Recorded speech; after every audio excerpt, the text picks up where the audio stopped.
¿Qué pasa con las implicaciones éticas de la evaluación del aprendizaje? Primero, debemos partir del concepto general de ética. El diccionario de la RAE la define como el conjunto de normas morales que rigen la conducta de la persona en cualquier ámbito de la vida. Si consideramos los elementos inmersos en la definición, la ética involucra a las normas o principios que regulan el proceso educativo. Dentro de dichos principios podemos destacar los siguientes: autonomía, beneficencia, no maleficencia y justicia. Favorecer la autonomía y la autodeterminación del estudiante y del docente mismo es un compromiso fundamental. Esto beneficia el proceso de aprendizaje para ambos actores, motiva la búsqueda de conocimiento y el acercamiento entre figuras. La evaluación formativa del aprendizaje se convierte en un apoyo para el fomento del interés personal y académico de los actores del proceso. La realimentación debe ser oportuna y relacionada estrechamente con el proceso educativo.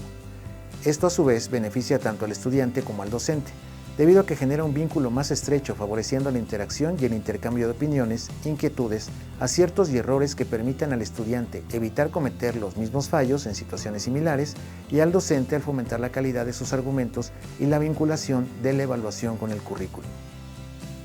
Es indispensable no hacer daño. La letra con sangre entra. Se puede enseñar y sobre todo evaluar el aprendizaje sin dolor.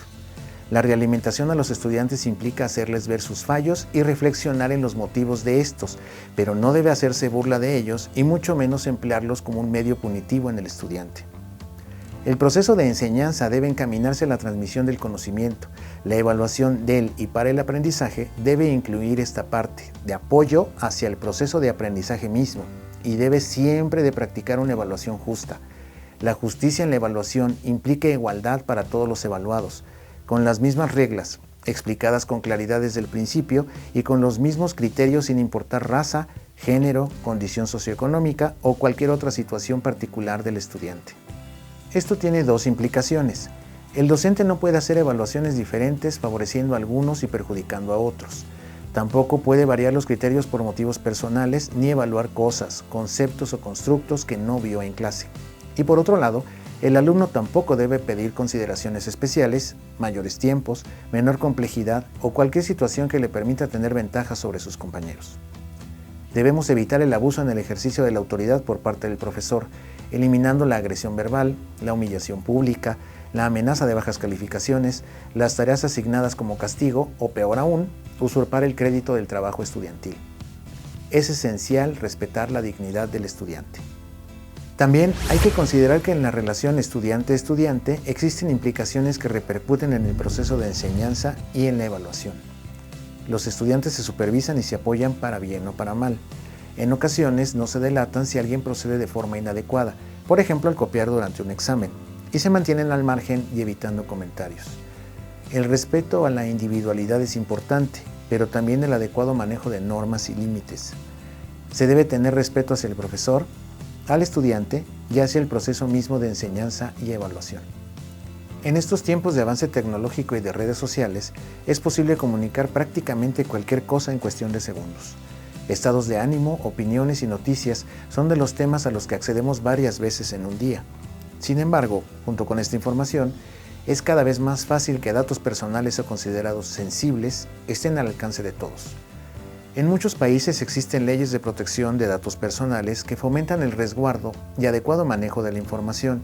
Sin embargo, es común que después de adquirir un producto o servicio nos demos cuenta de que algunas instituciones tienen nuestros datos personales como nuestro teléfono y nos ofertan créditos, productos y otros servicios acordes con nuestros perfiles.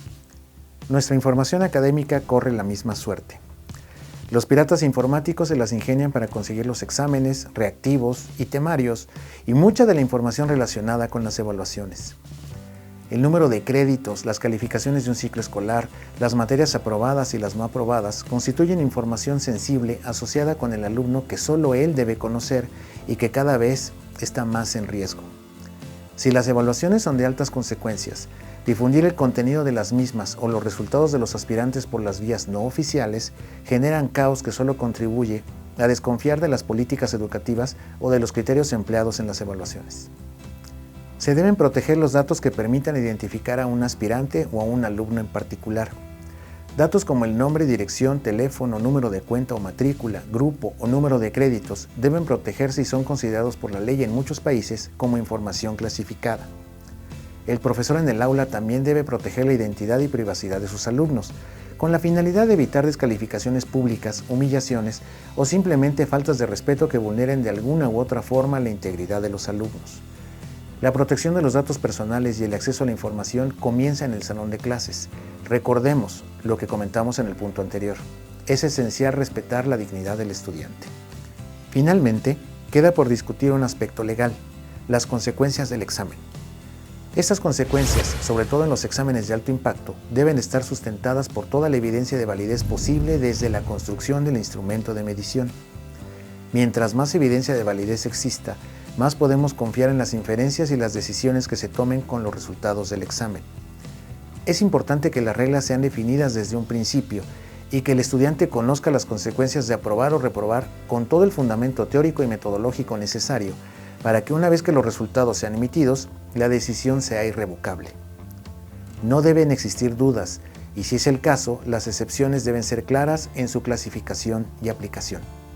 Si se cuenta con la evidencia suficiente de validez, también sus resultados pueden ser aplicados en otros espacios. Por ejemplo, si el constructo es claro, se tendrá una definición precisa de lo que se pretende evaluar.